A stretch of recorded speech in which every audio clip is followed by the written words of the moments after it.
Tout de suite, le reportage de Jean-Yves Capelli sur le rapport des Français à leurs impôts. M'en parlez pas. Ça a doublé quasiment par rapport à l'année dernière. J'ai même pas envie de savoir. 250 € par mois, ça fait quelque chose comme 3 000 € par an, si je compte bien. Oui, on paye à peu près 6 500 € par an. Ouais, c'est ça.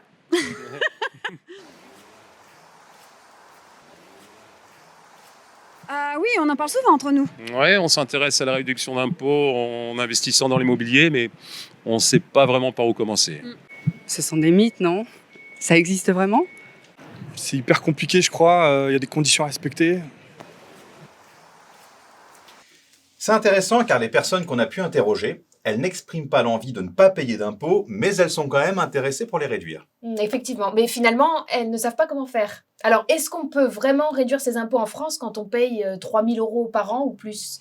Oui, mais vous avez vu qu'il n'y a qu'une seule personne qui a pu me parler brièvement du dispositif de réduction d'impôts le plus intéressant, qui permet de devenir propriétaire d'un bien immobilier neuf. Vous pouvez nous en dire plus sur ce dispositif? Bien sûr, c'est un dispositif qu'on appelle Loi Pinel, donc créé par le gouvernement pour soutenir la construction de logements neufs dans les zones tendues. Avec ce dispositif, l'État permet donc aux particuliers de soutenir le secteur de la construction immobilière contre une forte économie d'impôts, sous réserve de mettre le bien en location pendant 6 à 12 ans. Et concrètement, comment ça fonctionne? Prenons un exemple, si vous payez 5 000 € d'impôts par an. Avec cette somme, vous pouvez devenir propriétaire d'un appartement neuf que vous mettez en location. Donc en fait, vous transformez vos impôts en patrimoine immobilier. Le locataire et la banque vont venir financer le reste du bien. Résultat, par exemple, en faisant l'acquisition d'un bien immobilier neuf à Bordeaux d'une valeur de 240 000 €, en louant l'appartement pendant 12 ans, vous économisez 4 200 € d'impôts par an. Et en plus de ça, vous percevez chaque mois un loyer de 620 €. Donc 620 € par mois pendant 12 ans, si je calcule bien, ça fait 7 400 € au total. 7 440 € pour être précis. Donc au final, vous aurez économisé 50 400 € d'impôts au bout de 12 ans.